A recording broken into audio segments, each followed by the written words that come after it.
कथा के छठे दिवस आप सबका स्वागत है, अभिनंदन है। जब परमात्मा भगवान श्री हरि की असीम अनुकंपा होती है तब जाकर के जीवन में हम सबको ये सुंदर भाग्य सौभाग्य प्राप्त होता है। हम अपने जीवन को भगवान परमात्मा की कथा में लगा करके अपने जीवन के परम प्रयोजन को सार्थक करते हैं, सिद्ध करते हैं। कल की कथा में हम सबने श्रवण किया, भगवान राम सीता जी का विवाह संपन्न होता है। उसी मंडप में लक्ष्मण भरत शत्रुघ्न जी का भी विवाह संपन्न होता है। पूरी बारात मिथिला से चल के अयोध्या पहुंचती है। अयोध्या में जो चारों भैया की माता जी लोग हैं, अपनी बहुओं को पा करके इतनी खुश हैं, इतनी आनंदित हैं कि आज अपने पुत्रों की कोई खोज खबर नहीं ले रही हैं। अपने बहुओं से मिल करके, उनके गले लग करके उन्हीं में खोई पड़ी हैं, उन्हीं में तल्लीन हैं। अयोध्या में सारी परिस्थिति, सारी व्यवस्था बहुत सुंदर चल रही है। किसी को कोई कष्ट नहीं है। दशरथ जी, उनका परिवार आनंद से पूरी तरह लबालब डूबा हुआ है। एक दिन की बात है, जब स्नान आदि से निवृत्त हुए दशरथ जी महाराज, तो अपने केशों को ठीक कर रहे थे। आईने में देखते हैं, अरे हमारा तो बलवा पक गवा है। इतना पक गवा है, बाप रे। उनके मन में विचार आता है कि अब ये राज्य की जो जिम्मेदारी है ना, अपने पुत्र को सौंप करके हम तपस्या में अपना जीवन लगाएं, स्वयं की खोज में, अपने आप की प्राप्ति में हम लगे। ये विचार करके दशरथ जी महाराज अपने गुरुदेव वशिष्ठ जी के पास जाते हैं और उनको अपने मन की सारी बात बताते हैं। हमारे मन में बड़ी इच्छा है महाराज कि अपने बड़े पुत्र राम को अयोध्या का राजा बना दें और हम अब इन सब जिम्मेदारियों से खुद को हटा करके भगवत भजन करें। वशिष्ठ जी ये समाचार सुन के बहुत खुश होते हैं। कहते हैं राम तो हर प्रकार से योग्य हैं और जिस समय उनको राजा बनाएंगे ना, वो समय ही अपने आप में अनुकूल हो जाएगा। कोई मुहूर्त देखने की ज़रूरत नहीं है, कोई समय का शोधन करने की ज़रूरत नहीं है, बस आप तैयारी करिए। गुरुदेव से आज्ञा प्राप्त करके राजमहल में आते हैं। जब राज्यसभा में पहुँचते हैं तो वहाँ सब मंत्रीगण से विचार विमर्श करते हैं, अपने मन की बात बताते हैं। जो पाचही मत लागौनी का, करहूँ हर्षिया राम ही टीका। मंत्री मुदित सुनत प्रिय बानी, अभिमत बिरव परऊ जनु पानी। हे पंच, यदि आप लोग हमारी बात से सहमत हैं, हम चाहते हैं कि हम राम को अयोध्या का नया राजा घोषित करें, उनका राज तिलक करें। मंत्री सभा में उपस्थित जितने बड़े लोग हैं, सुधी लोग हैं, विद्वान लोग हैं, सब बहुत प्रसन्न होते हैं। कहते हैं महाराज, इससे अच्छा दिन और क्या होगा अयोध्या के लिए कि राम जैसा अयोध्या को राजा प्राप्त होगा। थोड़े देर में चारों तरफ खबर फैल जाती है, कल भगवान राम का राज्याभिषेक होगा। जब ये समाचार राम जी को मिलता है ना, तो सोच के हैरान हैं, अपने मन के साथ खुद ही बात कर रहे हैं। वो कह रहे हैं कि हमारे कुल में सब कुछ तो अच्छा है, लेकिन बस एक ही चीज़ गड़बड़ है, वो ये हम चारों भाइयों में से किसी एक को राजा क्यों बनाया जा रहा है। हम चारों को राजा बना दिया जाता। हम सब एक साथ जन्म लिए, एक साथ हमारा उपनयन हुआ, एक ही साथ हम गुरुकुल में गए, यहाँ तक कि एक ही साथ हम सबका एक ही मंडप में विवाह भी हुआ, एक ही दिन। फिर हम में से किसी एक को राजा बनाया जाए और बाकी को न बनाया जाए, ये तो सही नहीं है। इस तरह से राम जी अपने मन में विचार कर रहे हैं। और उधर जब देवताओं को खबर मिली है तो वो लोग परेशान हो गए हैं, इंद्र एकदम से बेचैन हो गए हैं। विचार करने लगे कि किसी भी तरह कुछ भी प्रयास करना है ताकि राम अयोध्या के राजा न बन पाए। ब्रह्मा जी के पास जाते हैं, विचार विमर्श करते हैं। एक ही हल निकलता है कि यदि सरस्वती मैया कृपा करें तो कुछ भी संभव है। सरस्वती जी को सब देवजन समझाते हैं, उनसे प्रार्थना करते हैं कि हे सरस्वती मैया, बस अपनी कृपा ऐसी बना दीजिए कि अयोध्या में राम जी का राज्याभिषेक न हो पाए। सरस्वती मैया देवताओं के इस विचार को सुनकर के पहले बहुत रुष्ट होती हैं, बहुत नाराज होती हैं। कहती तुम लोग कितने नीच हो। हाँ, कोई व्यक्ति सुखी जीवन जी रहा है और तुम चाहते हो कि उसे हम वनवासी बना दें, ये बहुत गलत बात है। सब लोग समझाते हैं कि हे मैया, अगर राम जी वन जाएंगे तो दुष्टों का संहार करेंगे, ऋषि मुनि संत महात्माओं को दर्शन देंगे, सोचिए कितना पुण्य का काम होगा। राजा बन जाएंगे तो अयोध्या के ही जिम्मेदारी में पूरा जीवन उनका निकल जाएगा। ऐसे समझाते हैं सरस्वती जी को। फिर लालच देते हैं लोग, देवता लोग कहते हैं कि देखिए, अगर आपकी वजह से भगवान को वनवास मिलेगा, आपके सहयोग से, तो जितने संत महात्मा को भगवान का दर्शन होगा वो सब लोग आपको धन्यवाद देंगे। हाँ, दुष्टों का संहार होगा तो पृथ्वी पर धर्म की स्थापना होगी। हाँ, शांति बनी रहेगी। और आपको मालूम ही है, रावण का अत्याचार इतना अधिक फैल गया है कि कुछ समय पहले की बात है, धरती स्वयं ब्रह्मा जी से प्रार्थना करने पहुंची थी, यहाँ सहायता करिए। सरस्वती जी उनकी बात को समझती हैं और फिर देवलोक से अयोध्या की ओर प्रस्थान करती हैं। अयोध्या के लोग इतने निर्मल हृदय के हैं, इतने शुद्ध अंतःकरण के हैं कि कोई ऐसा एक भी व्यक्ति नहीं उनको मिलता है सरस्वती जी को जिसे आश्रय बना करके सरस्वती मैया राम जी के वनवास का भूमिका तैयार कर सकें। बस एकमात्र मंथरा है,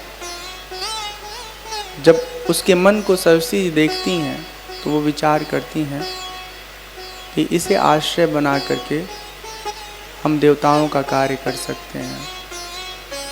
बस सरस्वती जी मंथरा के बुद्धि में प्रवेश कर जाती हैं। जैसे मंथरा के बुद्धि में प्रवेश करती हैं सरस्वती जी, वैसे मंथरा अलग ढंग से सोचने लगती है। उसको खबर मिलती है ना, पहले तो उसका भाव ठीक था, लेकिन अब उसका भाव बदल जाता है। वो कैकेयी के पास जाती है और कैकेयी को समझाती है। कहती है, तुम्हारा पुत्र जो है परदेश है, ये तुम जानती हो कि महाराज दशरथ तुम्हारे वश में है, उसके बाद भी तुमको कोई अपने पुत्र की फिक्र नहीं है। तुमको पता है क्या हो रहा है अयोध्या में? बस सोई पड़ी रहो, खाती पीती रहो, मस्त रहो, कोई चिंता नहीं अपने पुत्र के भविष्य की। कई कहती हैं, क्या हुआ बताइएगा। मंथरा कहती है, राम को राजा बनाने की तैयारी चल रही है। कई ये बात सुनती है तो बहुत खुश होती है, कहती है, अरे वाह, ये तो बहुत अच्छी खबर है। हाँ, अच्छी खबर है, लेकिन तुम्हारे लिए नहीं। राम राजा बनेंगे तो उनकी माँ कौशल्या होंगी अयोध्या की महारानी और तुम बन जाओगी पटरानी। फिर आगे पीछे घूमना महाराज दशरथ की और कौशल्या जी को। कैकेयी कहती है मंथरा से, हे कैकेयी, कैकेयी कह रही मंथरा से, हे मंथरा, हमारे परिवार की तो ये रीति है, बड़ा बेटा राजा बनता है और उसके जो छोटे भाई होते हैं बड़े भाई की सहायता करते हैं, ये तो हमारे कुल की रीति है। मंथरा अनेक प्रकार से समझाती है। वो कहती है कि हम आज तक कभी तुम्हारा अहित नहीं चाहें। कैकेयी, ये जो समझा रहे ना उसको अच्छे से समझ लो। यही एक अवसर है जिसका उपयोग करके तुम अपने पुत्र को अयोध्या का राजा बना सकती हो। यहाँ एक बहुत सुंदर चौपाई आई है। को न कुसंगति पाई न साई, रहई न नीच मते चतुराई। को न कुसंगति पाई न साई। कुसंग में इतना प्रभाव होता है, इतना प्रभाव होता है कि अगर हम उसके साथ रहने लगेंगे तो हमारे मन का रंग, हमारे व्यवहार का रंग सब वैसा ही हो जाएगा। इसलिए जितना हो सके व्यक्ति सतर्कता के साथ सही संग में रहे, तभी उसका कल्याण संभव है। कैकेयी को मंथरा समझा समझा के कैकेयी की बुद्धि फेर लेती है। फेरे कैसे नहीं, कोई मंथरा स्वयं थोड़े ना वो कह रही है, उसके मन में सरस्वती जी बैठी हुई हैं और सरस्वती जी जिसको चाहे उसको बुद्धिमान बना दे, जिसको चाहे उसको मूर्ख बना दे।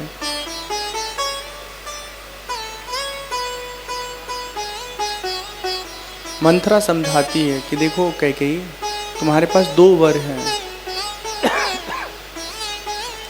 महाराज दशरथ दैवासुर संग्राम में देवताओं के साथ उनके सहयोगी बन करके असुरों से युद्ध किए थे। उस युद्ध में हुआ ये कि उनके रथ का पहिया निकलने वाला था। कैकेयी की दृष्टि जब पड़ी तो अपनी सूझबूझ से कैकेयी ने उस रथ के पहिए को निकलने से बचा लिया।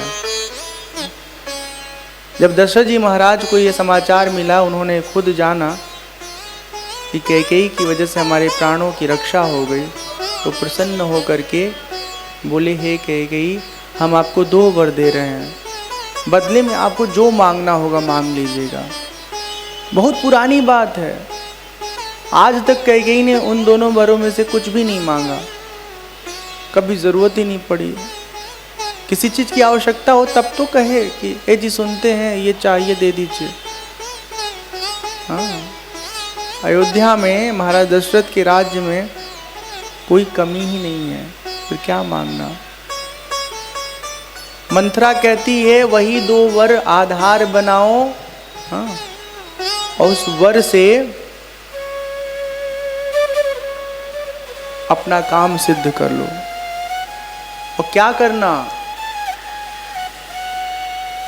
एक तो भरत को राजगद्दी या दूसरा राम को वनवास। भरत को राजगद्दी मांग लोगी ना, सिर्फ इतने से भरत अयोध्या के राजा नहीं बन पाएंगे। भरत का ऐसा स्वभाव है कि खुद ही वो कुर्सी भगवान राम को सौंप देंगे। तो राजा बनाना है भरत को, तो राम को दूर करो। मंथरा समझा बुझा करके कैकेयी से कहती, अब चुपचाप कोपवन में चले जाओ। पहले के जमाने में राजा महाराजा के घर में एक क्रोध करने वाला कमरा होता था।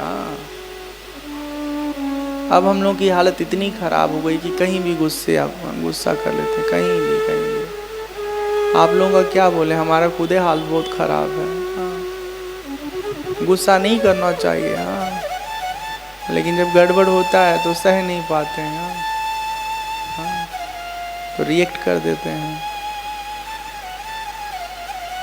भगवान शक्ति सामर्थ्य दें कि रिएक्ट करने की जो प्रतिक्रिया देने की जो ये प्रवृत्ति है धीरे धीरे खत्म हो जाए।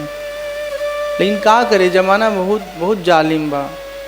अगर गुस्सा नहीं करिएगा ना तो इतने नीच लोग हैं कि एक गाले पे झापड़ मार के दूसरे को मार के चल जाएंगे। ये जमाना में अगर हम सोचें कि गांधी नियत बन जाए कि लाओ मारो भैया, खुश हो जाओ तुम ही, तो 4 ठोरी लगा के चल जाएंगे लोग बेवजह। तो ये तो सर्प था, बहुत खतरनाक सर्प था। तो संत के सत्संग में चला गया, संत महात्मा समझा रहे थे व्यक्ति को गुस्सा नहीं करना चाहिए, गुस्से पर नियंत्रण करना चाहिए, गुस्सा से बहुत अहित होता है। तो वो कहा ठीक बात तो कह रहे हैं, अब हम गुस्सा नहीं करेंगे। प्रवचन हो गया, चले गए। अब जो सर्प था ना, वो रिएक्ट करना बंद कर दिया। कोई भी आता था, बहुत भारी शरीर था उसका, तो उसके शरीर में डंडा डाल के कोई कोच देता था, कोई इसे टांग लेता था, उठा लेता था, फिर फेंक देता था। वो गुस्सा करना बंद कर दिया।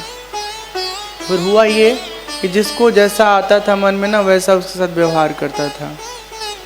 कुछ दिन बाद संत महात्मा जी उसी रास्ते से गुजरे, देखे उस सर्प का हाल, कहे ये हाल आपका कैसे हो गया? तो बोला, सर्प आप ही का प्रवचन सुने हैं कि गुस्सा नहीं करना चाहिए, शांत रहना चाहिए, वही करने लगे हम, उसी का परिणाम है। तो बोले संत भगवान कि हम ही थोड़ी कहते फुफकारना बंद कर दीजिए, बीच बीच में फुफकारते रहो, ताकि अपने प्राण को बचाने के लिए सब 5 फीट दूर ही रहे। तो जरूरत पर थोड़ा थोड़ा प्रतिक्रिया भी देना जरूरी होता है।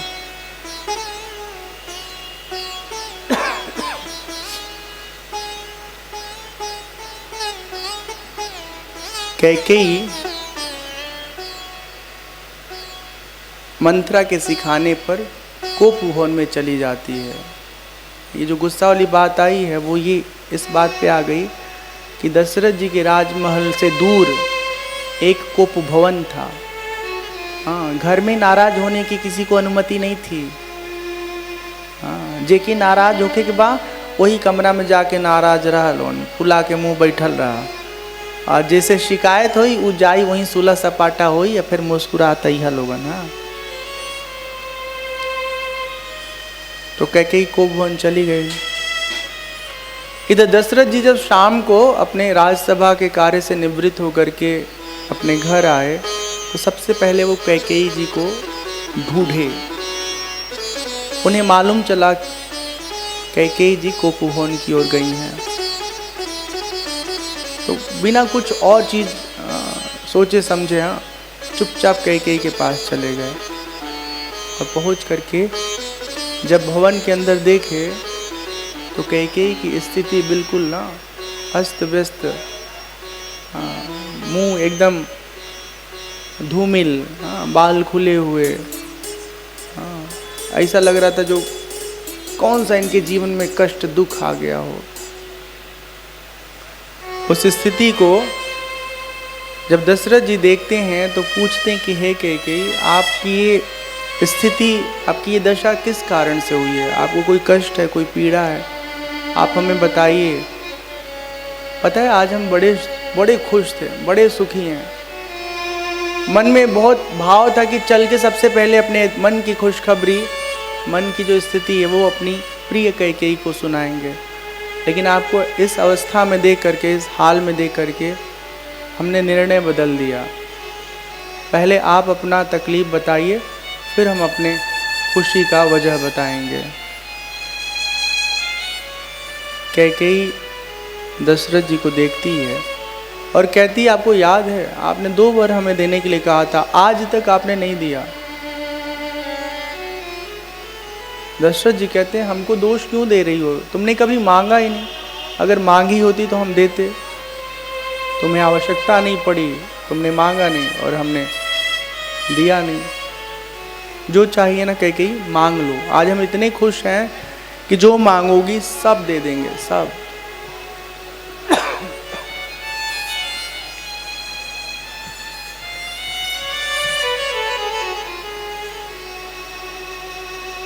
रघुकुल रीति सदा चली आई, रघुकुल रीति सदा चली आई, प्राण जाऊं बरु बचनु न जाई, प्राण जाऊं बरु बचनु न जाई।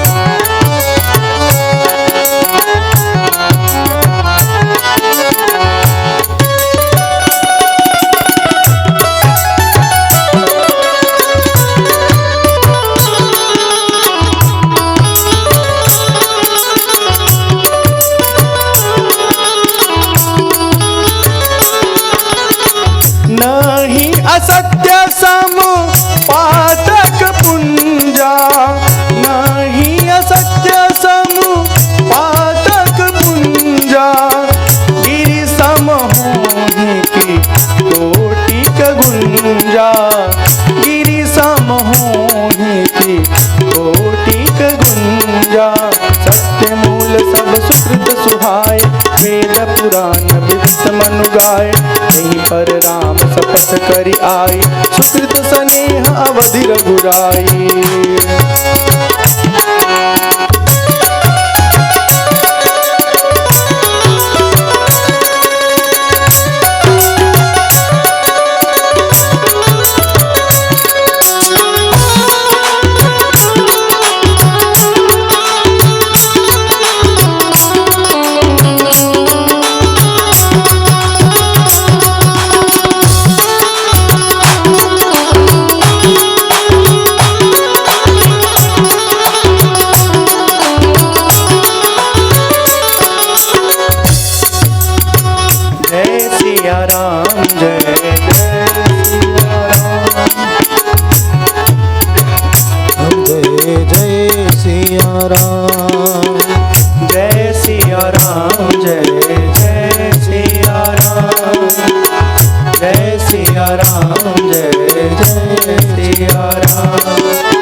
सियावर रामचंद्र की जय, पवन सुत हनुमान की जय। बोलो भाई सब संतन की जय, उमापति महादेव की जय। जय जय सीताराम, जय जय राधे श्याम। झूठे हमें दोष जनि देहूँ, दुई के चारि मांग मकुले हूँ।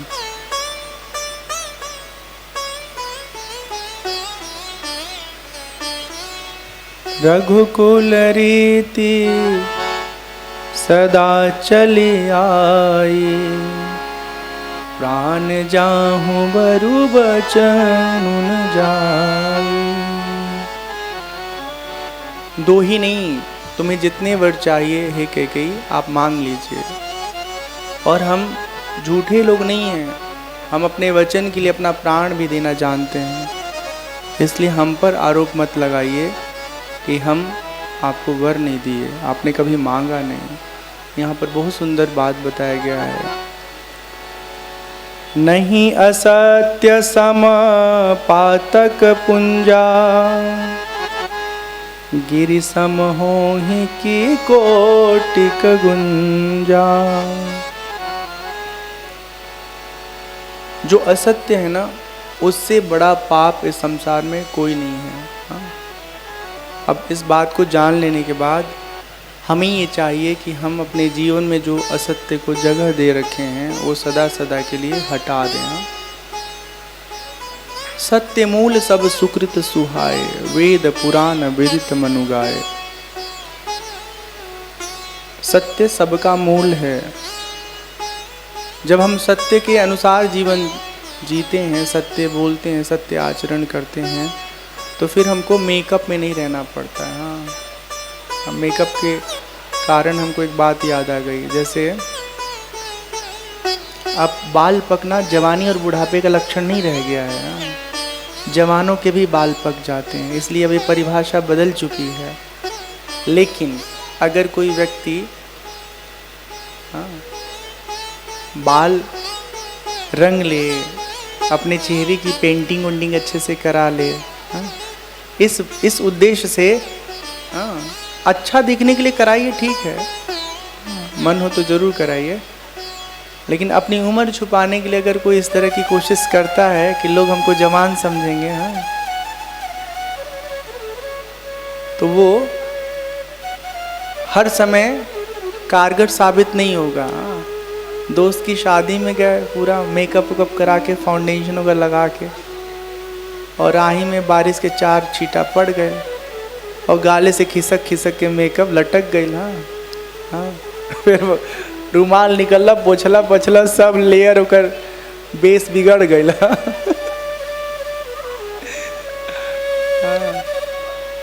जो जैसा है अपने वास्तविक स्थिति में रहे, सुखी रहेगा।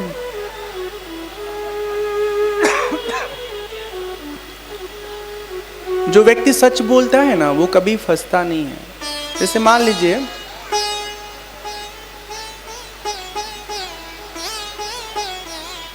किसी से हमने उधार लिया है,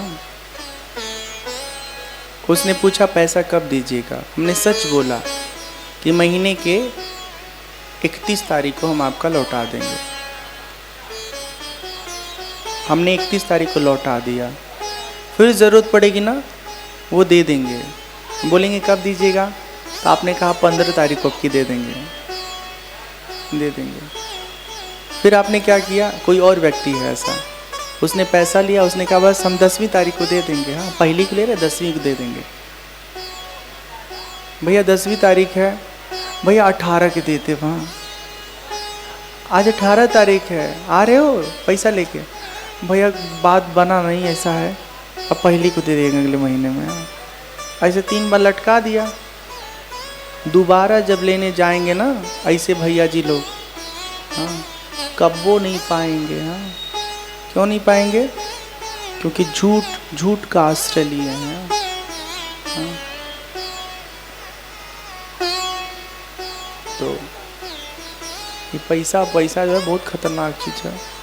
कुछ लोग तो अच्छे होते हैं, लेते हैं, काम करते हैं, आपको वापस कर देते हैं। कुछ इतने महापुरुष लोग हैं, इतने खतरनाक लोग हैं, एक बार ले लें शायद ज़िंदगी में लौटा पावे। हाँ, आप कहोगे आपको भी कैसे अनुभव है। हमारे एक सहपाठी है, हाँ सहपाठी, उसको 2015 में हम दिए थे 25,000 रुपया। हाँ, 15 या 16 में, और 23 चल रहा है, और 2,500 भी उसने वापस नहीं किया अब तक। हाँ, तो अगर 2-4 हज़ार वो मांगता तो हम ऐसे दे देते, नॉन रिफंडेबल तरीके से।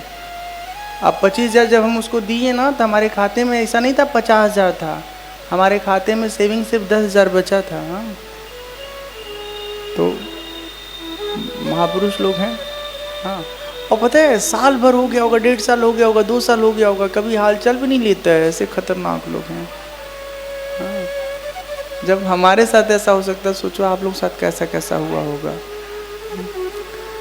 इसलिए कभी भी अपने जीवन में सत्य को, हाँ, त्यागना नहीं चाहिए, सत्य ही अपने जीवन में बना के रखना चाहिए। जब कैकेयी समझ जाती है, दशरथ जी पूरी तरह से तैयार हैं, जो इनसे मांगेंगे दे देंगे, तब वो दशरथ जी के समक्ष कहती है,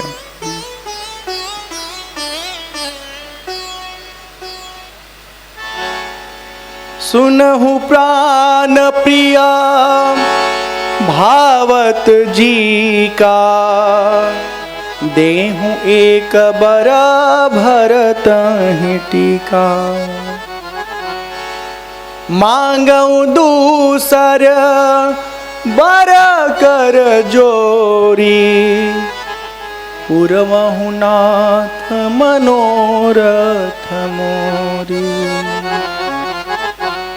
तापस बेश विशेषी उदासी, 14 बरिस राम बनवासी। जब दशरथ जी ये वाणी सुनते हैं, उसके मन के भीतर पल रही इच्छा को सुनते हैं, पूरे मन में शोक छा जाता है। क्या कहती है, सुनहु प्राण प्रिय भावत जी का, देहु एक बर भरतई टीका। पहला वर हमारे पुत्र भरत को अयोध्या की राजगद्दी दीजिए, उसे राजा बनाइए। और दूसरा वर जब मांगती है तो देखिए बहुत सतर्कता के साथ अपनी बात कहती है, मांगो दूसर बर कर जोरी, हाथ जोड़ करके प्रार्थना कर रही है। पूर्वहु नाथ मनोरथ मोरी, हे नाथ हमारे मन की इस इच्छा को जरूर पूरा कीजिए। क्या इच्छा है? तापस वेश, तपस्वी के वेश में विशेष प्रकार की उदासी के साथ 14 वर्ष राम वनवास में रहे हैं। दशरथ जी सुनते हैं, कहते हैं हे कैकेयी, जो मांगना है सब ले लो, लेकिन कुछ ऐसा मत मांगो कि हमारा जीवन ही समाप्त हो जाए। अनेक प्रकार से प्रार्थना करते हैं, पर कैकेयी तनिक भी पसीजती नहीं है। जिसको कहते हैं क्रूर होना, वो स्थिति है कैकेयी जी। एक बहुत सुंदर भजन है, इस भाव को उसमें व्यक्त करके रखा गया है।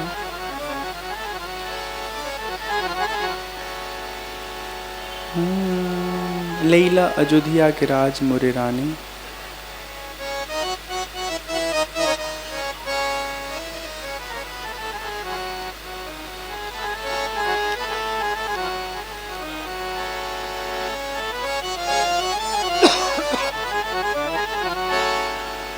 लैला अयोध्या का,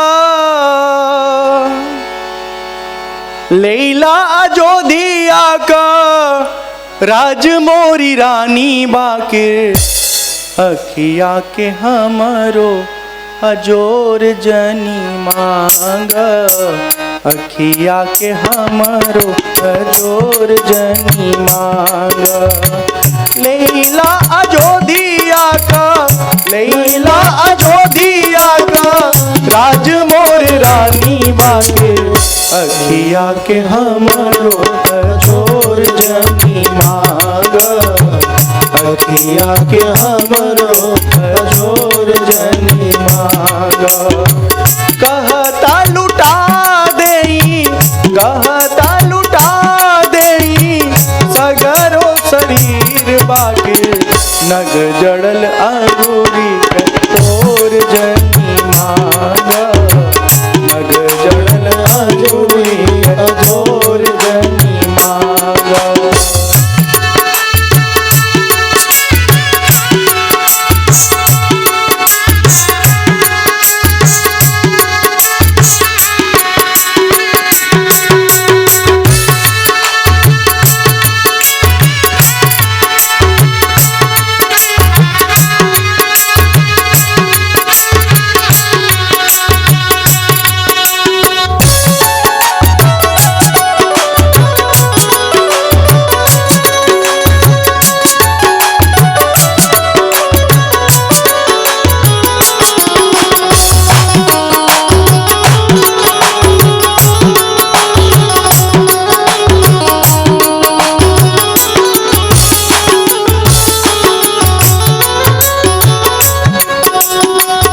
अवधा कमटी छीना उगली अजोरिया, अवधा कमटी छीना उगली अजोरिया, दुखवा उमरी आई बनी के अनहरिया, दुखवा उमरी आई बनी के अजोरिया, दुखवा उमरी आई बनी के अनहरिया, दुखवा उमरी आई बनी के अनहरिया।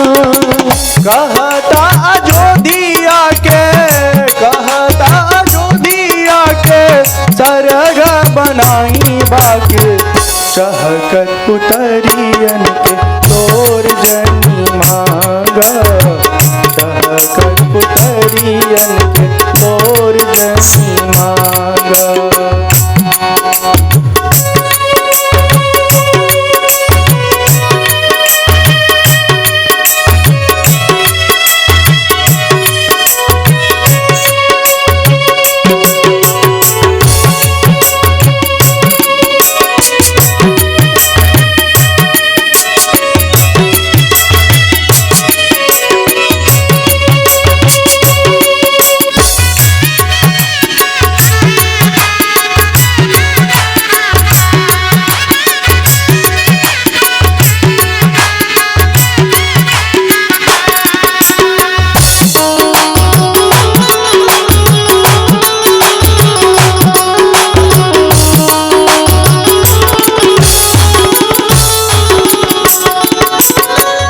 बन के विपत्तिया कैसे सहाई।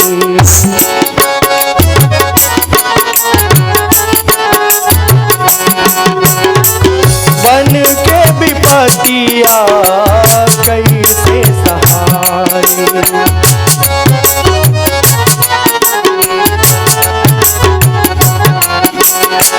कुलनियर देहिया माटी होई जाई। कुलनियर देहिया माटी होई जाई। राम जस बन में, राम जस बन में भरत राज करी है। ऐसन तू होई के कठोर जन्मांग। ऐसन तू होई के कठोर जन्मांग।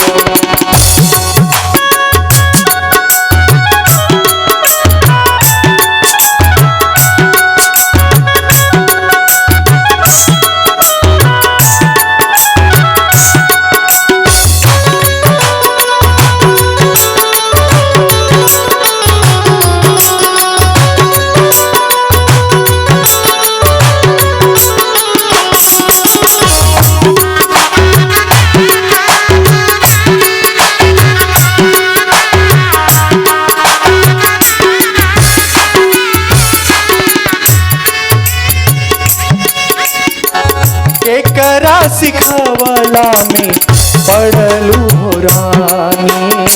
केकरा सिखावला में पढ़लू हो रानी। भूलसत करे जावा दुखावलू हो रानी। भूलसत करे जावा दुखावलू हो रानी। कहता मंगाई पूरन,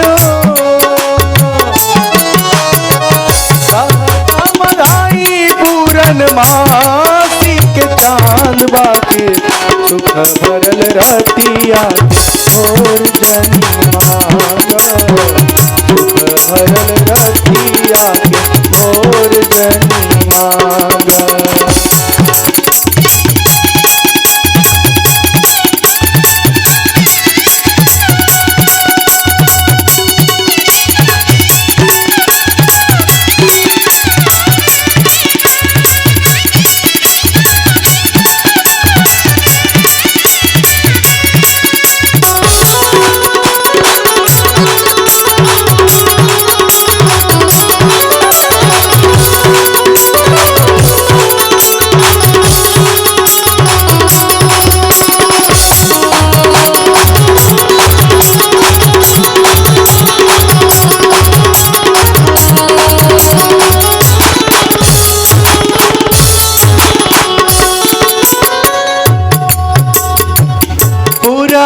के सूरज भले पश्चिम से उगी है। पूरबा के सूरज भले पश्चिम से उगी है।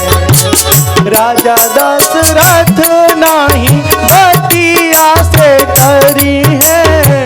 राजा दशरथ नाही बतिया से डरी है। जिए के प्रेमी अब जिए के प्रेमी अबहिन। जिए के प्रेमी अबहिन। हरी सहजार बाटे हमारी जिंदगिया छोड़ जन्मांग। हमारी जिंदगिया छोड़ जन्मांग। कहता लुटा देनी, कहता लुटा देनी सगरो शरीर बाके नगरन अंगूरी कठोर जन्मांग। नगरन अंगूरी कठोर जन्मांग। नगरन अंगूरी कठोर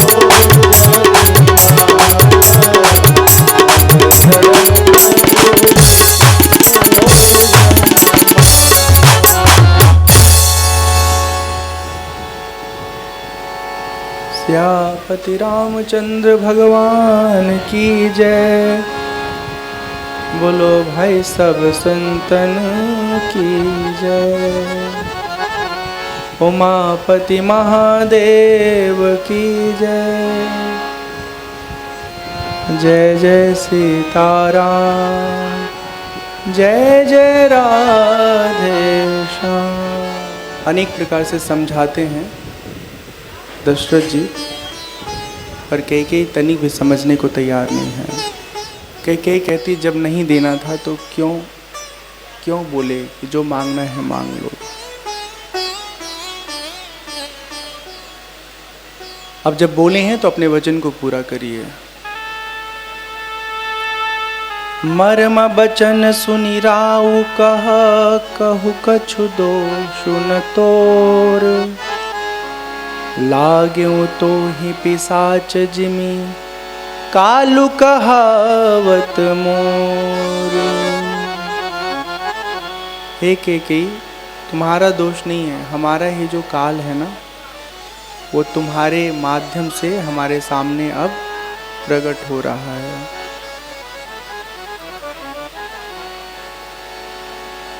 राम राम रट बिकला भुआलू।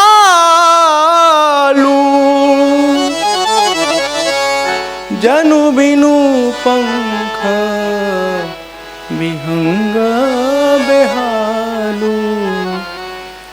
हृदय मनाव भोरु जनि होई। राम ही जाई कहे जनि कोई। राम ही जाई कहे जनि कोई। दशरथ जी मन ही मन ये मना रहे हैं कि हे भगवान, हे परमात्मा, सवेरा ना हो, क्योंकि सुबह होगा और कोई भी जाके अगर राम को बता देगा तो राम ऐसे हैं कि वो वन को निकल जाएंगे और हम चाह के भी राम को रोक नहीं पाएंगे। हर दिन ब्रह्मवेला के बाद अपने नित्य क्रिया से निवृत्त होकर के संध्या वंदन करके महाराज दशरथ अपने लोगों से मिलते हैं, उनका कुशल क्षेम लेते हैं। हर दिन की तरह जब आज अयोध्यावासी अपने राजा को नहीं देखते हैं, बहुत चिंतित होते कि हुआ क्या, महाराज ठीक है कि नहीं है, कोई तकलीफ में तो नहीं है, उनका स्वास्थ्य अच्छा है ना। सब लोग चिंतित हैं। अयोध्या के जो मंत्री हैं सुमंत जी, पता लगाते हैं और फिर जब उन्हें मालूम चलता है कि दशरथ जी कोपभवन की ओर गए थे, अभी तक लौटे नहीं हैं, तो सुमंत्र जी स्वयं कोपभवन जाते हैं। जाकर जब सारा दृश्य देखते हैं तो अचंभित रह जाते हैं। बेहाल बेसुध पड़े हुए हैं दशरथ जी। कैकेयी से पूछते हैं सुमंत्र जी की, हे कैकेयी, हे महारानी, क्या कष्ट है महाराज को, कृपा करके बताइए ताकि इनके कष्टों का निवारण कर सकें हम सब। कैकेयी कहती है रात भर से राम का नाम ले रहे हैं, राम राम इनके मुख से निकल रहा है। एक काम करिए, आप राम को बुला लाइए, संभव है इनका कष्ट दूर हो जाए। उसे तो मालूम ही है, लेकिन वो डरती है कि अगर सच बता देंगे तो कहीं ऐसा न हो सुमंत्र हमारी योजना को असफल कर दें। सुमंत्र जी राम जी के आवास के निकट जाते हैं, उन्हें बताते हैं। जैसे ही राम जी को समाचार मिलता है ना, तुरंत राम जी अपने पिताश्री से मिलने चल देते हैं। दुर्भाग्य देखिए, अयोध्या में कभी कोई दुखी हुआ ही नहीं। दुख कैसा होता है कभी राम जी ने देखा नहीं, और जब आज देखे हैं तो किसी और को नहीं, अपने ही पिताश्री को इतना दुखी देखे हैं जिसका निरूपण नहीं हो सकता।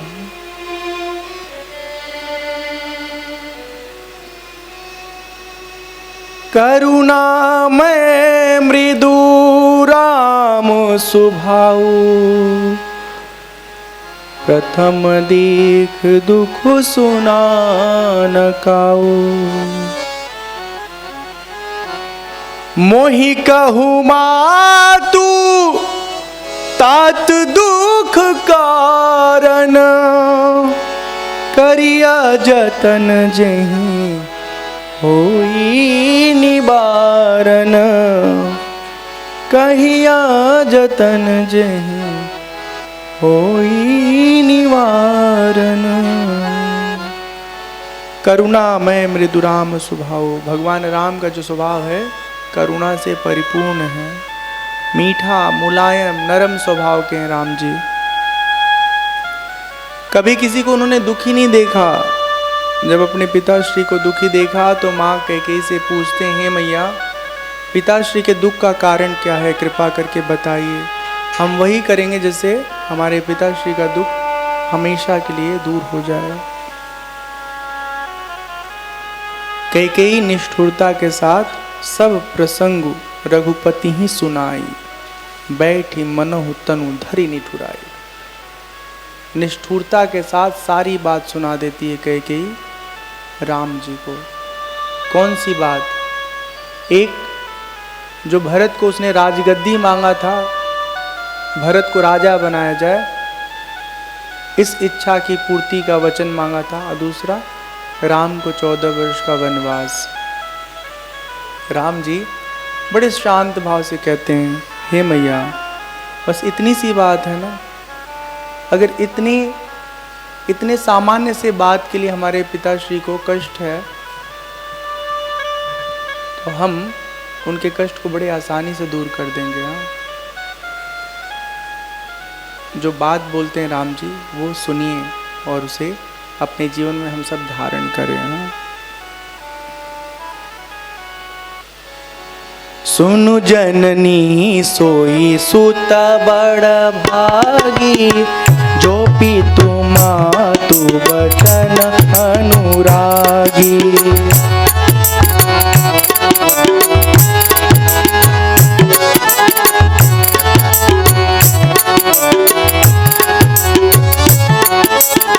सुनु जननी सोई सुत बड़ भागी, जो पितु मातु बचन अनुरागी।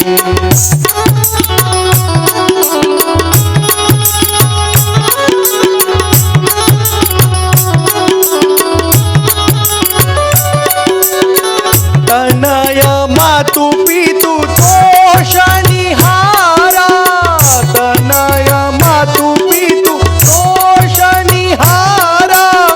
दुर्लभ जननी सकल संसारा, दुर्लभ जननी सकल संसारा। जय सिया राम, जय जय सिया राम, जय सिया राम, जय सिया राम। जय सिया राम, जय जय सिया राम, जय सिया राम, जय सिया राम। धन्य जनम जगती दलतासु, पितहि प्रमोद चरित सुनि जासु।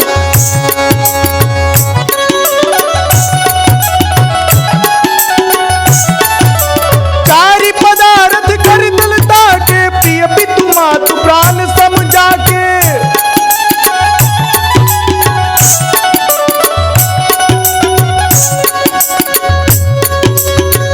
जय सिया राम, जय जय सिया राम, जय सिया राम, जय जय सिया राम, जय सिया राम, जय जय सिया राम, जय सिया राम, जय जय सिया राम।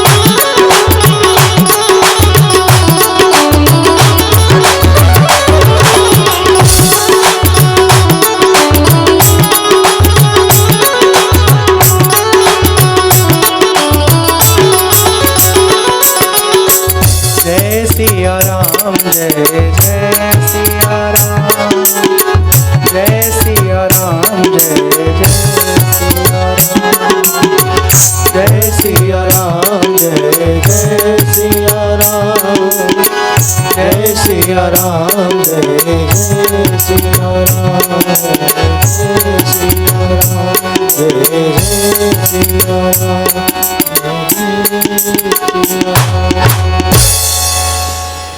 सियावर रामचंद्र की जय, पवन सुत हनुमान की जय, बोलो भाई सब संतन की जय, उमापति महादेव की जय, जय जय सीताराम, जय जय राधे श्याम। सुनु जननी सोई सुत बड़ भागी, जो पितु मातु बचन अनुरागी, तनय मातु पितु तोष निहारा, दुर्लभ जननी सकल संसारा। वो पुत्र बहुत भाग्यशाली होता है जो अपने माता पिता के वचनों को सुनता है, उसका पालन करता है। और ऐसे पुत्र के जीवन में कुछ भी दुर्लभ नहीं होता है, सब कुछ सुलभ हो जाता है। असल में ये सारी बातें जो है ना, जब ठीक ढंग से विचार कीजिएगा तब आपको समझ में आएगा कि दुर्लभ क्यों नहीं रह जाता माता पिता की सेवा करने से कोई भी वस्तु संसार में। वो इसलिए कि हमारे माता पिता के हृदय में भी भगवान का ही स्वरूप है। सबके भीतर भगवान है, ठीक है, लेकिन सबका संबंध अलग अलग है। बेटे का पिता से जो संबंध है, हाँ, तो उस संबंध के हिसाब से आप देखेंगे तो पुत्र के भीतर परमात्मा तो है, लेकिन पिता पुत्र की भक्ति नहीं करेगा, हाँ, उसको प्रणाम नहीं करेगा, उससे आशीर्वाद नहीं लेगा। आशीर्वाद हमेशा अपने से श्रेष्ठ लोगों से मिलता है, हाँ, छोटों से नहीं मिलता। परमात्मा तो सबके भीतर समाये हुए हैं, लेकिन व्यवहार जब करते हैं तो अलग अलग संबंध है, उस संबंध के अनुसार हमारा व्यवहार बर्ताव होता है। जब हम अपने पिता की माता की सेवा करते हैं और ये सोच के सेवा करते हैं कि इनके भीतर परमात्मा है, खुश होंगे, हमें आशीर्वाद देंगे, तो उनके आशीर्वाद से कुछ भी असंभव नहीं रहता, सब संभव हो जाता है। धन्य जन्म जगती तलतासु, पितहि प्रमोद चरित सुनि जासु, चारि पदार्थ करतल ताके, प्रिय पितु मातु प्राण समझा के।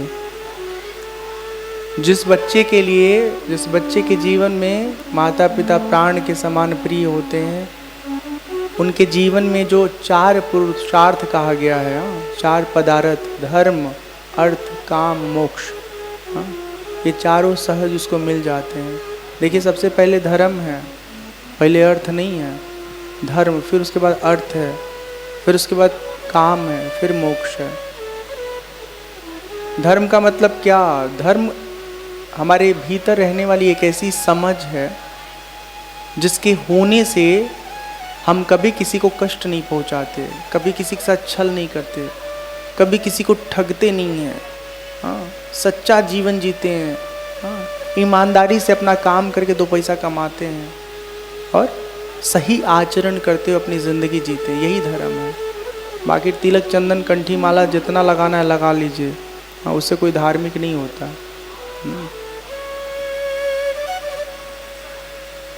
इसका मतलब ये नहीं कि वो लोग धार्मिक नहीं हैं, लेकिन सिर्फ चिन्ह लगाने से कोई धार्मिक नहीं होता। भीतर तदनुसार व्यवहार होना चाहिए।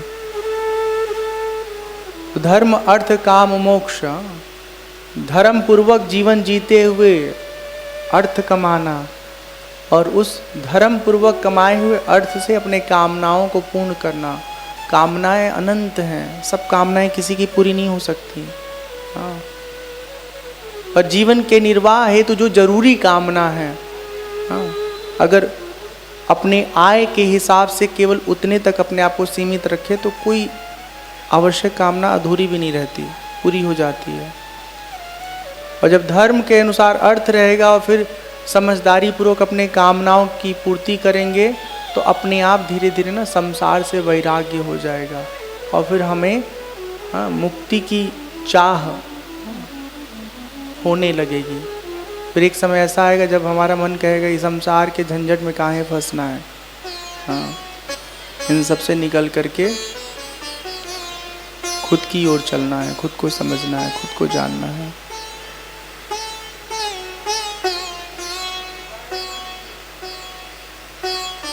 भगवान राम अपने पिता को प्रणाम करते हैं और प्रणाम करके राजमहल में आते हैं। अपने राजसी वस्त्र का त्याग कर देते हैं, तपस्वी वल्कल वस्त्र धारण करके वन जाने की तैयारी करते हैं। जब ये समाचार उनकी माँ कौशल्या जी को मिला है कि हमारा पुत्र वन जा रहा है, तो पूछती है किसने वन जाने के लिए कहा है, किसकी आज्ञा से वन जाना हो रहा है। राम जी बताते हैं कैकेयी मैया की इच्छा है कि हम वन जाएं और अयोध्या की राजगद्दी भरत को प्राप्त हो। कौशल्या जी कहती हैं अगर तुम्हारे पिताजी ने आज्ञा दिया होता तो हम उनको रोक देते, तुम्हें वन जाने नहीं देते।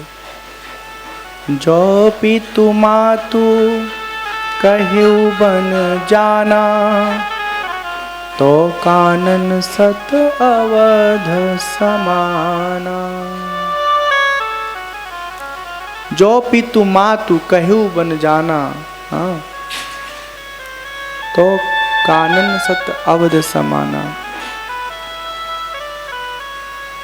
यदि माता पिता दोनों ने जाने को वन में कहा है, दोनों की आज्ञा से वन जा रहे हो, तो जो वन है ना वही तुम्हारे लिए अयोध्या के समान है।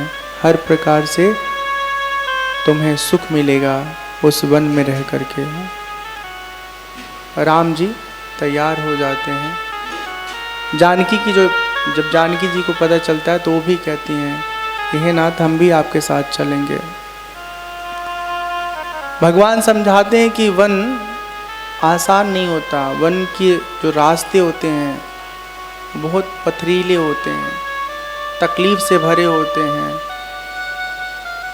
बहुत कठिनाई होगी, आप सहन नहीं कर पाइएगा। जानकी मैया कहती हैं कि जब आप सहन कर सकते हैं तो हम भी सहन कर सकते हैं। और एक अच्छा जीवन साथी कैसा होता है, सुख में साथ तो रह ही रहे, जब दुख जीवन में आए तो उस समय कभी साथ ना छोड़े। ठीक, भगवान अनुमति दे देते हैं। जानकी जी अपने राजसी अपने सामान्य वस्त्र को हटा करके तपस्विनी का वेश बना करके वस्त्र पहन करके वो भी तैयार हो जाती हैं। लक्ष्मण जी भगवान के समक्ष आते और कहते हैं हम भी चलेंगे, हम यहाँ नहीं रहेंगे। ये जो लक्ष्मण जी का संवाद है ना राम जी से इस समय जो हो रहा है वो अद्भुत संवाद है, बहुत अद्भुत है। एक भक्त का जीवन कैसा होता है उसका यहाँ हम सबको दर्शन होगा। राम जी कहते हैं कैसे चलोगे, पता है भरत शत्रुघ्न ननिहाल में है, पिताश्री की तबीयत खराब है, और आप अगर हमारे साथ चलेंगे तो अयोध्या को कौन देखेगा, अयोध्या को कौन संभालेगा। लक्ष्मण जी कहते हैं हमको कुछ नहीं मालूम,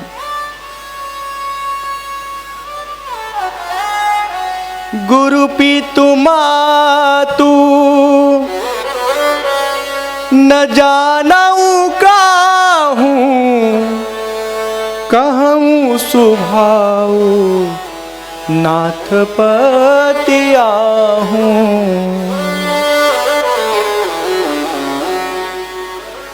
जहाँ लगी जगता सनेहा सगाई, प्रीति प्रतीति निगमनी जुगाई, मोरे सबई एक तुम स्वामी दीन बंधु उर अंतर जामी, दीन बंधु उर अंतर जामी। लक्ष्मण जी कहते हैं, गुरु पितु मातु न जानऊ काहू, कहूँ सुभाव नाथ पतियाहूँ। हमारे जीवन में गुरु के रूप में, पिता के रूप में, माता के रूप में जो कुछ भी रिश्ता है ना, सब सब केवल आपसे है। और ये मैं सच बोल रहा हूँ, कोई बनावटी बात नहीं कह रहा हूँ। जहाँ लगी जगत सनीह सगाई, प्रीति प्रतीति निगम निजुगाई। जितने भी संबंध है ना संसार में, उन सब संबंधों में हम केवल केवल केवल आपको देखते हैं, केवल आपको अपना मानते हैं। मोरे सबई एक तुम स्वामी। सारे संबंधी हमारी ये मतलब हमारे माता पिता भाई बहन सब आप हैं। मोरे सबई एक तुम स्वामी, दीन बंधु उर अंतर जामी। दीनों के हितैषी अंतर्यामी आप तो भीतर ही रहते हैं ना। अगर हम झूठ बोल रहे हैं तो फिर जो आपको करना है आप निश्चित कर लीजिए, लेकिन अगर हम सच बोल रहे हैं और हमारी ये भावना शुद्ध है, सही है, सच्ची है, तो फिर हमको छोड़िए मत, हमको अपने साथ ले चलिए। आप कल्पना करिएगा भक्त की ऐसी स्थिति जब वो हर संबंध में भगवान को ही अपना मानता हो। हम लोगों की स्थिति क्या है? हम लोगों की स्थिति ये है कि जब हमारा सब संबंध टूट जाता है तब हम भगवान को अपना संबंधी बनाते हैं। क्या हे भगवान, सबसे जो है हम प्रार्थना कर लिए, कोई नहीं हमारे काम आया, अब आप तो काम आ जाइए। भगवान कहते हैं कि ये बतिया पहले ध्यान में रखे होते कि कोई काम आने वाला नहीं है, हम ही काम आने वाले हैं, तो एक अच्छी स्थिति बनती है।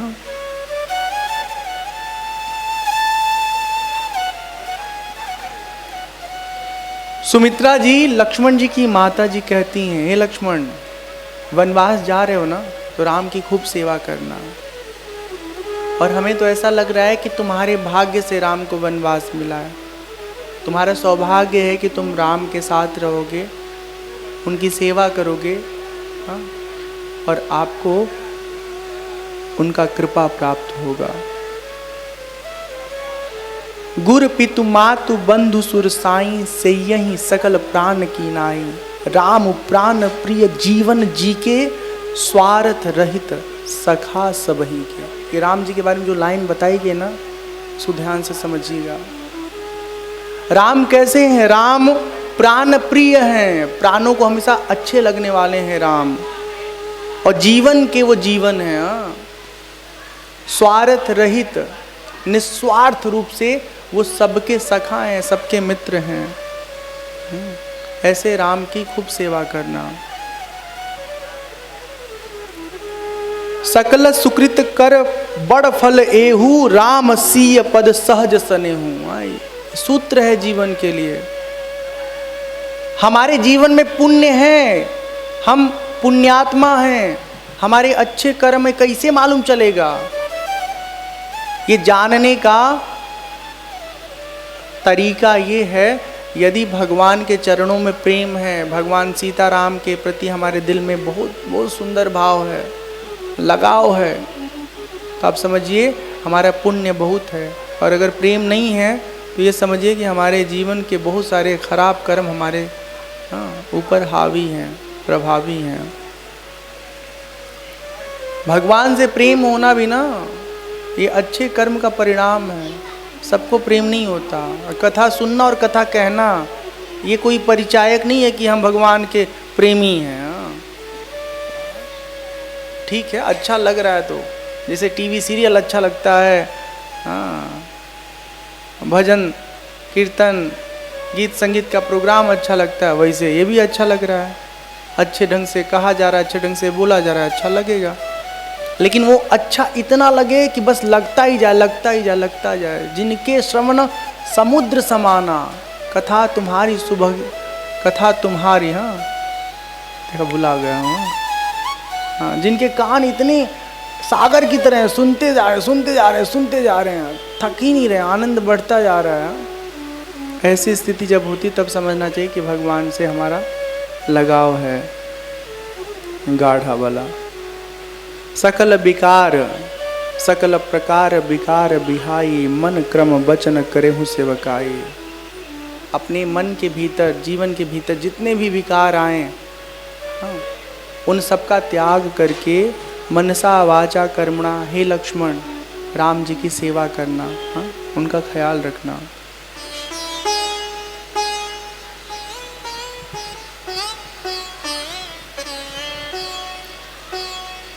सजीवन साजु समाजु सबो वनिता बंधु समेत, बंदी वे प्रगुर चरण प्रभु, चले करी सबहि अचेत।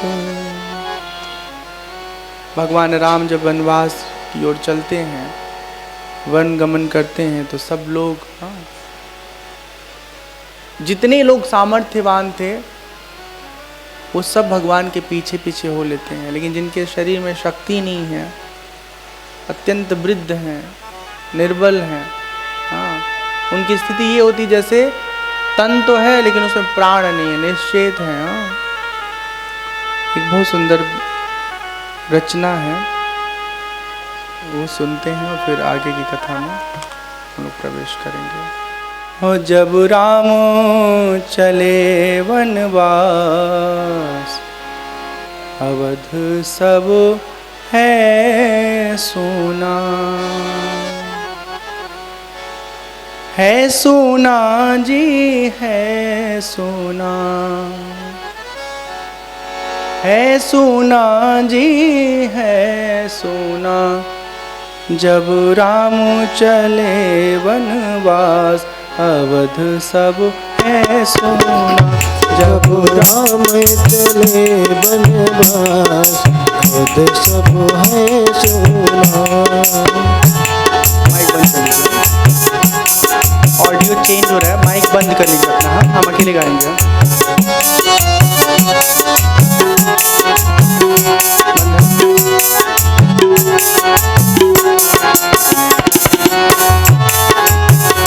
जब राम चले वनवास, अवध सब है सोना।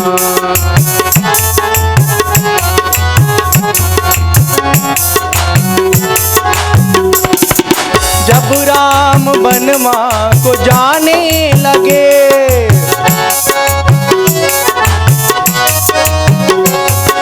लक्ष्मण जी अर्ज सुनाने लगे।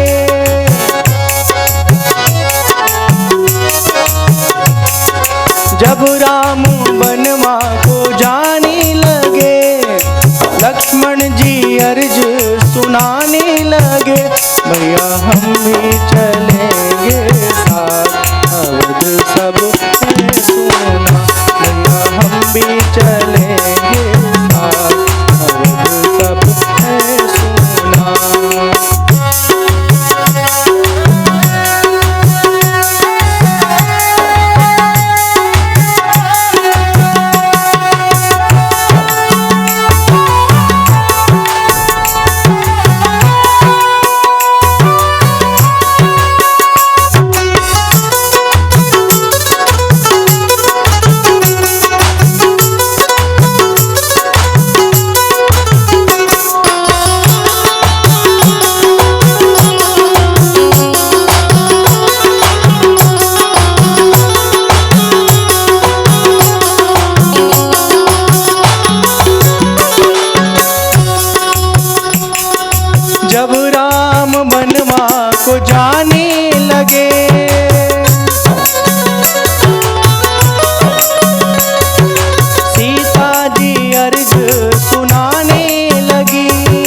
रात को तमसा नामक एक नदी है, वहाँ पहुँचते हैं, विश्राम करते हैं। जब सब लोग सो जाते हैं तब सुमंत्र जी से कहते हैं कि हमें रथ पर इस ढंग से लेके चलिए ताकि रथ के पहिए का चिन्ह किसी को दिखाई न दे। ठीक है, अगर रथ का पहिए का चिन्ह दिखेगा तो लोगों को पता चल जाएगा, उसको पकड़ पकड़ के वो हमारे पीछे आते रहेंगे। सुमंत्र जी ऐसा ही करते हैं और उन्हें लेकर के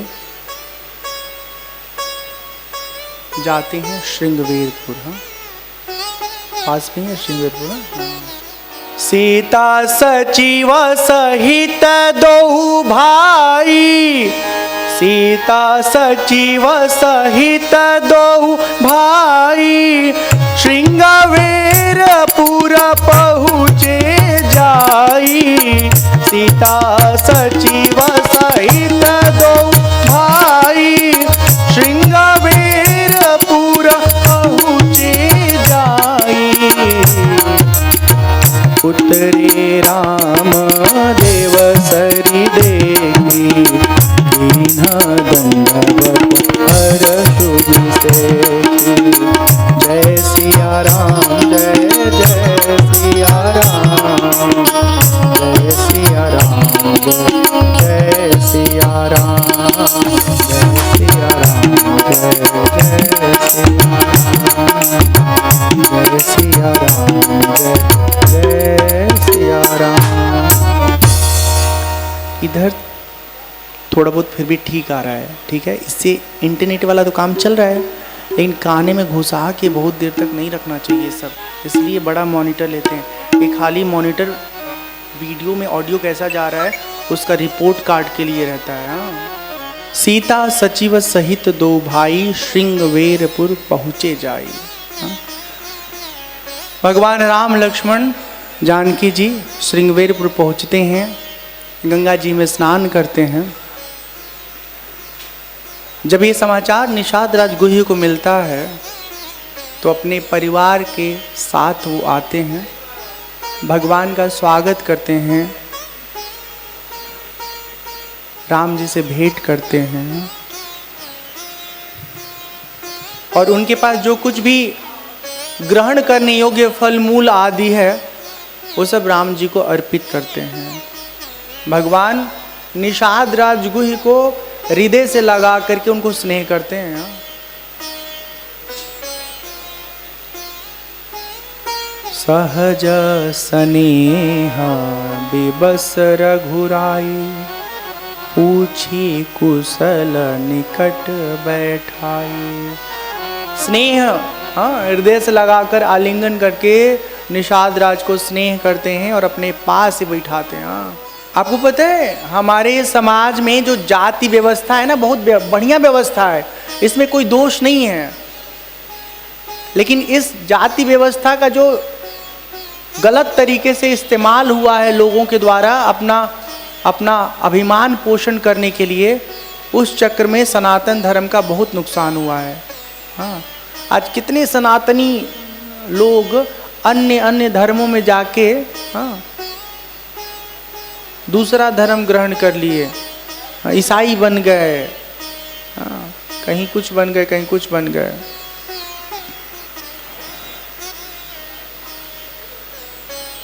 निषाद राज भगवान राम से कहते हैं, हे प्रभु आप हमारे घर चलिए, हमारे गांव में रहिए, आपका पूरा ख्याल रखेंगे, आपकी खूब सेवा करेंगे। भगवान कहते हैं, हे निषाद हमको वनवास मिला है, नगरवास नहीं, इसलिए हम वन में ही रहेंगे।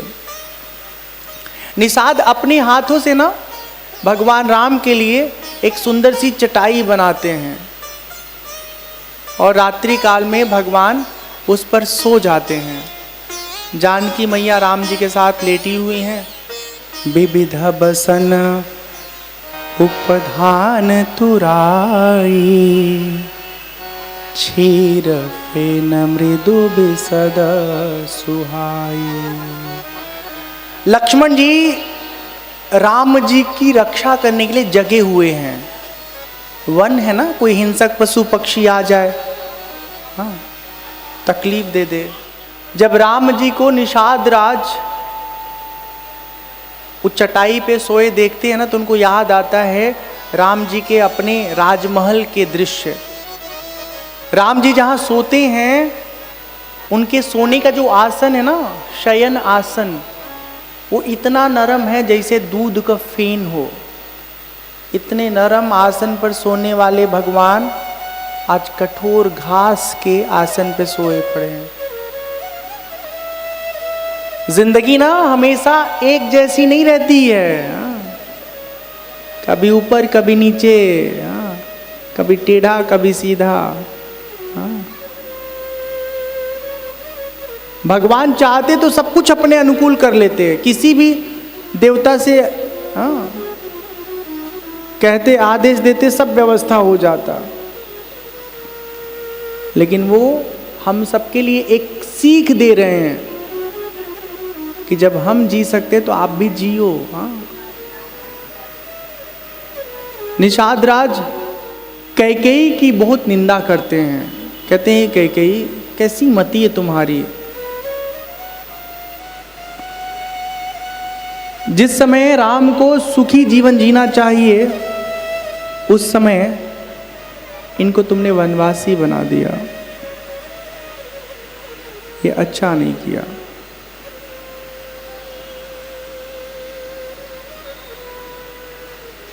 निषाद राज राम जी के स्थिति को देख करके विषाद में चले जाते हैं, दुखी हो जाते हैं।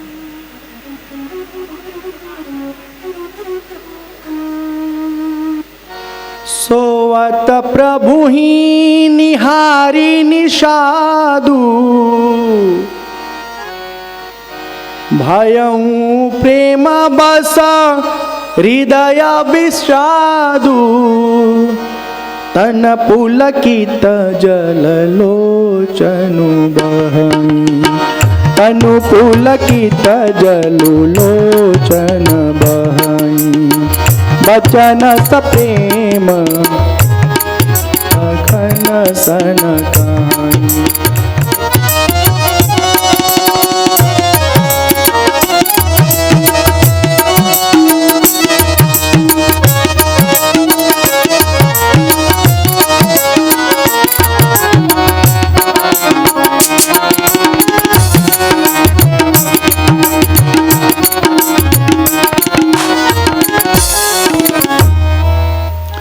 जब निषाद दुखी हो जाते हैं, लक्ष्मण जी निषाद को समझाते हैं। बोले लखना मधुर मृदुबानी, बोले लखना मधुर मृदुबानी, बोले लखन मधुर मृदुबानी, ज्ञान विराग भगति रस सानी, काहू न को सुख दुख कर दाता, निज कृत कर्म भोगु सब भ्राता।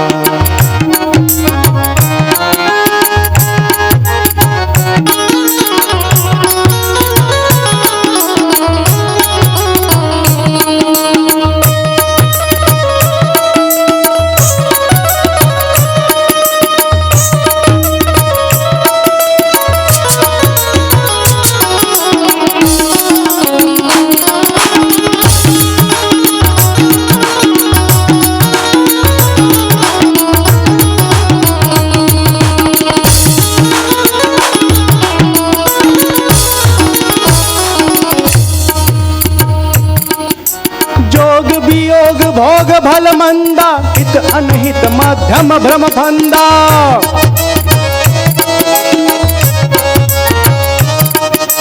जन्म मरनु जहाँ लगी जग जालू, संपत्ति विपत्ति करम अरु कालू।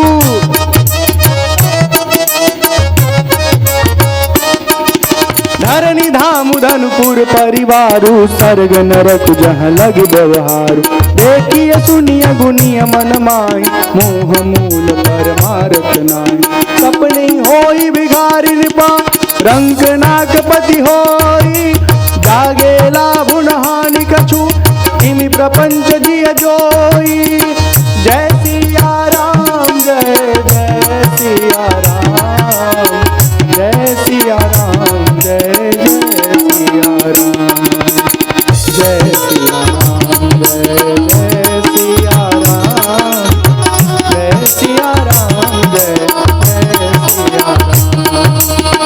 जय सिया राम जय जय सिया राम जय जय सिया राम।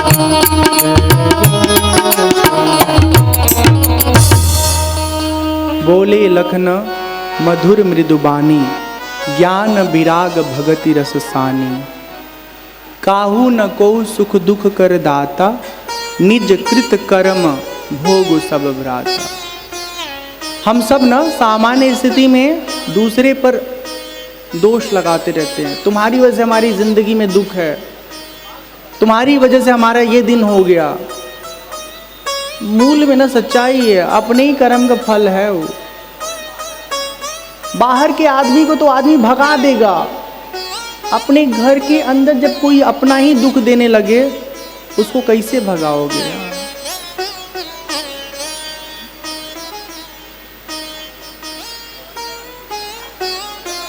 काहू न को सुख दुख कर दाता तो क्या है?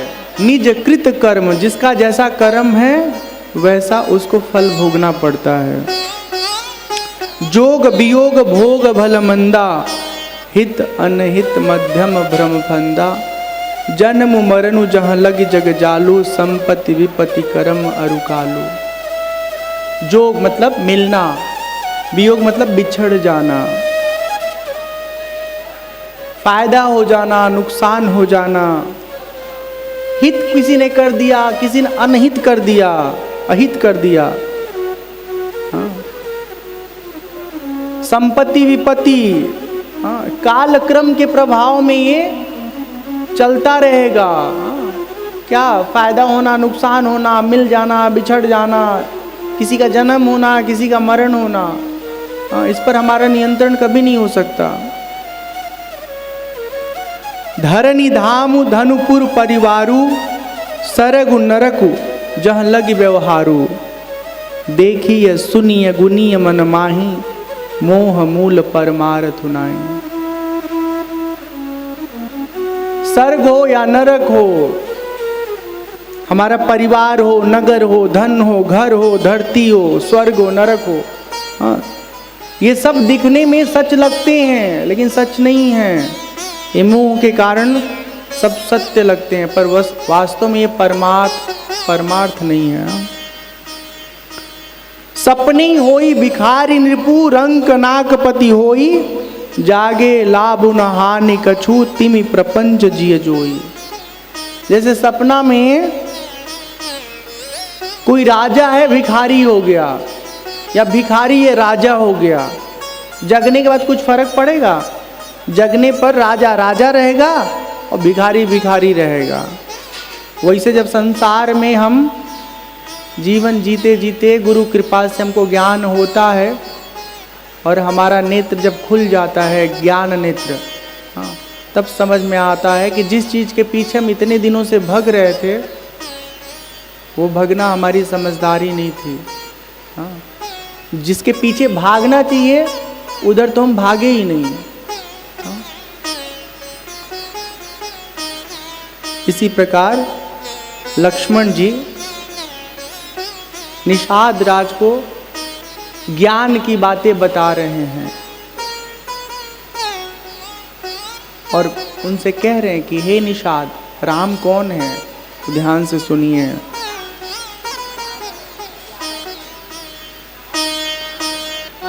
राम ब्रह्मा परमाराध रूपा अभिगत अलखा अनादि अनूपा सकल विकार रहित गत भेदा कही नीत नीति निरूपणी वेदा कही नीत नेति निरूपणी वेदा। राम परब्रह्म है, समस्त प्रकार के विकारों से रहित है परमात्मा। और वेद कहता है उनका वर्णन करते समय न इति न इति न इति, ये ब्रह्म नहीं है, ये ब्रह्म नहीं है, ये ब्रह्म नहीं है। तो क्या है ब्रह्म? जो सब कुछ का आधार है, जिसके कारण इस संसार का अस्तित्व है, हमारा अस्तित्व है, पेड़ पौधों का, जीव जंतुओं का, सबका जो अस्तित्व है ना, वो है परब्रह्म।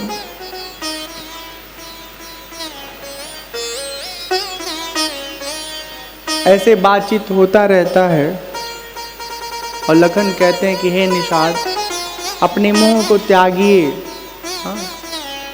राम जो मूल उनका स्वरूप है उसको जानिए, समझिए। जो भगवान का व्यवहार है उसमें मत फंसिए।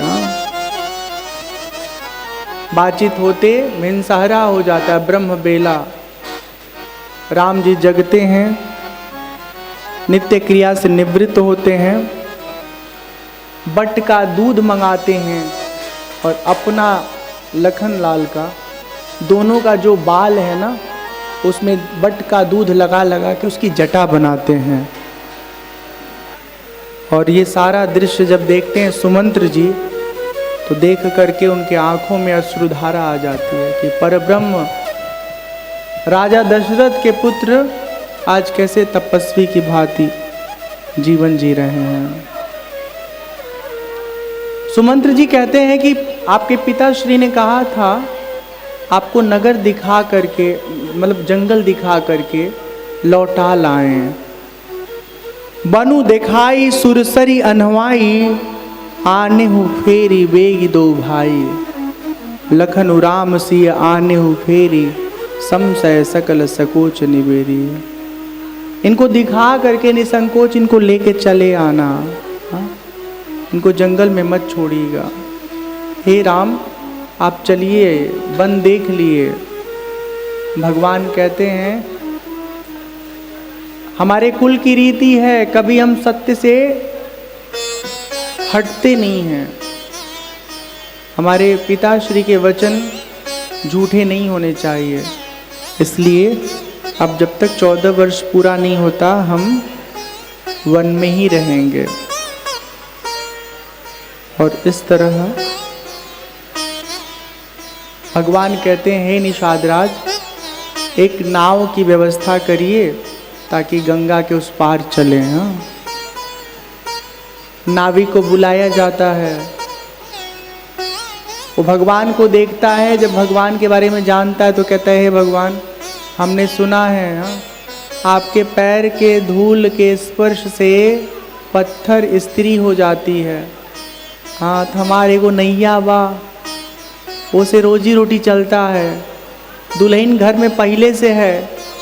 हाँ, अगर कहीं आपके गोड़ का धूल लग गई तो वो दुल्हन हो जाएगी और फिर हमारा दुल्हन बड़ी मार मारेगी। हाँ, कहाँ से लेके आई ला इनके? अब कैसे हम प्रमाणित करेंगे कि हम लेन आई अली? राम जी बना दिले हमारे नैया के दुल्हन। हाँ, तो पहले तो आपका गोड़ धोअब, उसके बाद आपके नाव में बैठाए। खूब प्रेम से गोड़ धोते हैं। हाँ, और जो चरणामृत निकलता है पैर से, वो अपने खुद पान करते हैं और अपने परिवार के लोगों को देते हैं। और फिर भगवान को नाव में बिठाते हैं और गंगा के उस पार लेके जाते हैं।